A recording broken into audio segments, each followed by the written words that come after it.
Welcome to a deep dive into the Prologue of The Name of the Wind. It is a one-page prologue. It does a beautiful job, in my opinion, of really drawing you into the book, setting the tone, and getting you ready to turn to the next page to start the story. However, it looks a little different to me when I start to dissect the prologue, when I don't just turn the page to start the story, but when I go back over it and look at it more carefully, it reads differently. And so today I wanted to share some of my thoughts with you on the kind of dissecting approach to the prologue for The Name of the Wind. So with that, there are going to be spoilers for The Name of the Wind and A Wise Man's Fear in this deep dive series that I'm doing starting today with the prologue for The Name of the Wind. So, you've been warned, spoiler warning. We have a silence of 3 parts, and since this is a one-page prologue, let's kind of go through it line by line together. It was night again. The Waystone Inn lay in silence, and it was a silence of 3 parts. The most obvious part was a hollow, echoing quiet made by things that were lacking. And so that line flows so well that I'll often just read the next sentence and say, okay, the most obvious part of this silence is a hollow, echoing quiet. But that turn of phrase, an echoing quiet, I find really interesting because an echo is a sound, it's a type of sound, and a quiet is an absence of sound. So we have like an echoing sound of an absence of sound. And that's an interesting turn of phrase. Then if we add the hollow into it, a hollow echoing quiet, for me, it starts to feel kind of like a shell, kind of like a barrier almost, this hollow echoing quiet. And then that sentence ends that it was made by things that were lacking. Not, by things that were absent or weren't there, but lacking is a fun word because of the connection to the lackless and potentially to Kvothe as a lackless. So the sentence reads so quickly, but then when I start to look at it more closely, I start to feel like this most obvious part of the silence has a little bit of a shape to it. And so then we go on to the next line. Okay. I'm going to read the next line incorrectly first, and then I'm going to read it correctly. And I want you to see if you notice a subtle difference here. So here's incorrectly. If there had been wind, it would have sighed through the trees. Now correctly. If there had been a wind, it would have sighed through the trees. And so, again, that little subtle difference of if there had been wind versus if there had been a wind. It might seem like nothing, but in a book where wind is so tangible and magical and has kind of different qualities and properties, a wind is more specific than just wind, if there had been wind or if there had been a gust of wind, but just if there had been a wind, it starts to feel like maybe a type of magic there. Just kind of a small thing, but a little speculation. So if there had been a wind, it would have sighed through the trees, set the inn sign creaking on its hooks, and brushed the silence down the road like trailing autumn leaves. And so, if this silence to me starts to feel kind of like a shell, and a wind could come and have some kind of effect on it, brushing the silence down, now I'm starting to feel a little bit more tangibility here, and knowing that the author is someone who plays Dungeons and Dragons, you start to feel like, okay, maybe silence and wind are kind of spells that could have an effect on each other, or magics that could have an effect on each other. Nothing guaranteed, but the language starts to feel a little magical to me. And then this next part kind of reinforces it. If there had been a crowd, even a handful of men inside the inn, they would have filled the silence with conversation and laughter, the clatter and clamor one expects from a drinking house during the dark hours of night. And so now we have this kind of filling the silence language. So if we are inside of this more tangible silence spell, this hollow echoing quiet, from the outside a wind might come disturb it, but from the inside you're filling the silence. And that makes sense if it's kind of a barrier. And so again, I might be reading more into the language than is there, but it does feel like there's an intentional shape being set to this silence. And then keep in the back of your mind that chapter when Kvothe is at the end of his first term at the university and he is seeking out Master Eladin to teach him because he really wants to learn the magic of, being able to call the wind. And so he's following Master Eladin around, including into his previous rooms where he was kept in the rookery or the crockery. And when Kvothe enters Master Eladin's previous rooms there, he noticed a different quality to the air. And Eladin remarks, like, oh, not everyone notices that. It's tough, right? And so it shows that certain rooms kind of can contain something that we can't see. And so that does kind of reinforce that this might be some type of containment. And then the paragraph ends, if there had been music, but no. Of course, there was no music. In fact, there were none of these things, and so the silence remained. And again, knowing that music has some magical qualities in this world that relate to the wind, and both of those things relate to a silence, this first paragraph becomes a lot more interesting to me when I think of it that way. And so now we go on to our second paragraph. Or a second kind of silence. Inside the Waystone, a pair of men huddled at one corner of the bar. They drank with quiet determination, avoiding serious discussions of troubling news. In doing this, they added a small, sullen silence to the larger, hollow one. It made an alloy of sorts, a counterpoint. I don't have a lot more theory for this second silence, but I do really appreciate slowing down and looking at the language.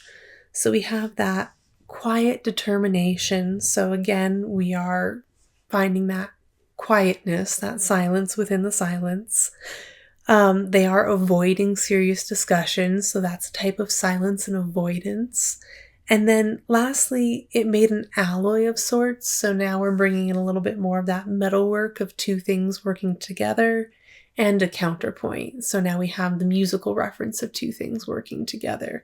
So that second paragraph, I'd love to hear other people's thoughts on kind of what you feel about this second silence and what it means with the theory that I've kind of proposed for the first silence maybe being a bit more tangible.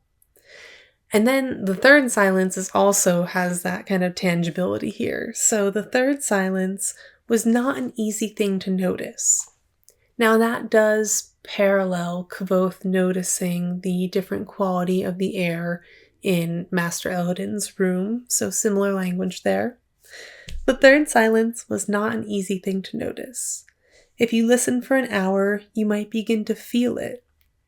If you listen for an hour, you might begin to feel it. And so again, we're giving a different quality to listening than just hearing. We're implying that like one sense isn't just one sense. And so I think that's really interesting because listening is a big part of the novel here. Can you listen to the wind? Can you hear it? Can you hear things coming through the wind? Can you hear its own name? So even Fella listens to stone at one point. So here we have this listening. If you listen for an hour, you might begin to feel it in the wooden floor underfoot and in the rough, splintering barrels behind the bar. It was in the weight of the black stone hearth that held the heat of a long dead fire. It was in the slow back and forth of a white linen cloth rubbing against the grain of the bar. And it was in the hands of the man who stood there, polishing a stretch of mahogany that already gleamed in the lamplight. It's a lot of wooden references in this paragraph, so you might begin to feel it in the wooden floor underfoot and in the rough, splintering barrels behind the bar, in the weight of the stone hearth that held the long-dead fire, so that would again be more wood burning, kindling there, in the slow back and forth of the white linen cloth along the wood grain of the bar. And then it was in the hands of the man, so that it's also in this person. And it was in the hands of the man who stood there, polishing a stretch of mahogany that already gleamed in the lamplight. So again, more mahogany. Now, this next line. Many times I've read these novels. I'm a chronic rereader of the series. I just read the man had true red hair, red as flame, as letting me know that our person here, our protagonist, as we now know, has red hair. Recently, I got down a little bit of a side quest with the Once and Future King. And so I was trying to figure out if I had read it, if I had read the first out of the 4 books, The Sword and the Stone. And so I was looking up the story to try to kind of remember if I had read it. And as I'm looking up the story, I'm getting really interested in the story. Whether I've read it or not, I don't remember it well enough for it to mean much that I've read it. And so I'm reading the story and I'm getting really into the Cliff's Notes version. And I'm finding parallels to The Name of the Wind and the Kingkiller Chronicle series. And this makes sense to me because the author wrote this book while they were in college. And so they were doing a lot of reading and, doing close reading of a classic Arthurian tale is definitely something that you can do in college and before, but you can do that in college. And so I'm wondering if the author had recently read The Once and Future King and how much of an influence that's had in these books, because as I'm reading the summary, I'm starting to see it in multiple places. So as I do this deep dive, I will be looking for that a bit more, so I'm going to be more prone to seeing it. But I see it right here in the prologue. So spoilers right now for The Once and Future King. If you have not read it, if it's on your reading list and you want to get to it soon, then go ahead and I'll see you in the next video for chapter 1. If you're okay with me talking about the end of it, I'm about to talk about the very end of The Candle in the Wind, which is the name of the 4th book in The Once and Future King. At the very end of Candle in the Wind, King Arthur is about to go to war and knows that he is about to die and Camelot will fall. He's not going to survive. And so his last act is to tell his story to Tom. And Tom ends up being the author of one of the original Arthurian tales, Thomas Malory. And so that's cool. So he's about to tell his story to Tom, who was excited to go to battle, but he said, no, I command you instead to listen to my story and then to go and tell the story, because his plight for civility, for what is right over might, has been like a candle that he's been trying to protect from the wind, and it's just almost impossible to do because the wind is so powerful. And that his last act is to tell this story so that the flame can be reignited in the future, so that when people are born, they hear the stories of King Arthur and the Round Table and their quest for civility, and they'll take up that candle and the flame will burn in the future. Beautiful imagery. Is Kvothe a continuation somehow in that Arthurian tale? Is that why one of the only descriptions we get from him right off the bat here? The man had true red hair, red as flame. His eyes were dark and distant, and he moved with the subtle certainty that comes from knowing many things. And that's our whole intro to him in this prologue. That's our description. So that's a really big thing to highlight when you're only talking about very few characteristics and you use multiple words. You repeat red twice. You bring flame into this as a comparison to the top of his head or a description. I could be way overreading this. This is just me seeing things because I'm recently in it, and I am now rereading The Once and Future King. I think I'm on like chapter 4. I picked it back up yesterday though because I have to. I feel like I really have to read it all the way through while I'm doing my deep dive read of this. So I'm very curious. Does anyone else have any feeling of that? Kvothe, and I'll bring up places that I think Merlin comes up, places that I think even the character Pike might parallel a little bit, so we'll talk more about it.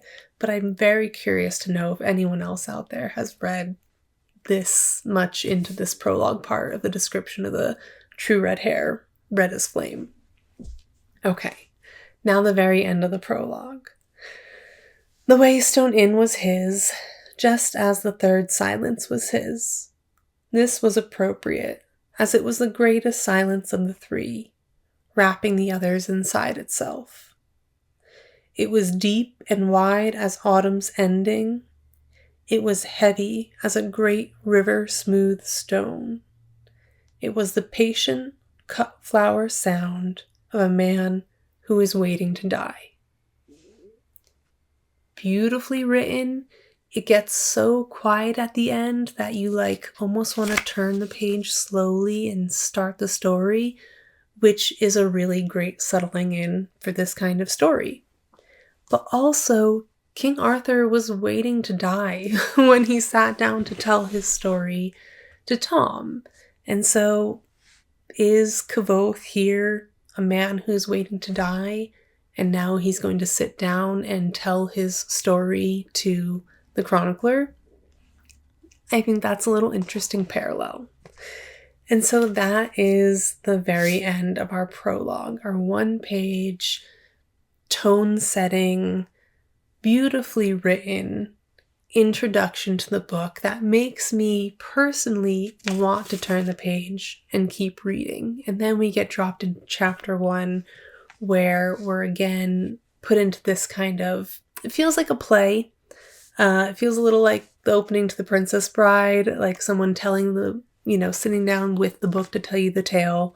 It also feels a little bit like this could have been read, the prologue could have been read by the theater, voiceover before opening the curtain. And here we are, chapter 1, in the Waystone Inn, in the tavern, and our tale continues.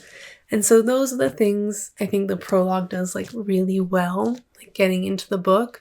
But then when reading closely, when dissecting it a bit, it feels different. It feels like there are more kind of clues in there. And that's kind of the theme for the entire book. And that is why I'm doing this deep dive, is because each time I read a chapter, I kind of get into it because I love the language so much, and it's so easy to read. It's so enjoyable for me to read. But then I start to slow down and look more at those clues in the language, and the book changes a little bit. And that's why I like rereading these books. I enjoy it. That's why I'm sharing it. So I hope that you subscribe, because next up will be a deep dive into chapter 1, which has so much foreshadowing. It is crazy. And so we're going to enjoy reading all that foreshadowing in chapter 1. On a personal note, every time I've read The Name of the Wind, it is because something else out in the world will make me think of a story in this book. And so I'll pick it back up and start reading it, and then I'll just want to read that one little part. But the language is such a nice cadence to it, and such a enjoyable language to read, that I'll just keep going. And that's why I became a rereader of the series. It wasn't intentional. I didn't put it down being okay, I'm gonna pick this back up and start dissecting it. I just thought of a few stories and picked it back up. And then since I first read these in 2011, both the first 2 books in the series, I find myself accidentally rereading them a lot. And now this time it's intentional, and that's where this series kind of came from, is I really want to look at some of the greater theories I found, and look at the book through a new lens. So if that's something you're interested in doing, then welcome. I'm happy you're here. Make sure you subscribe for the journey.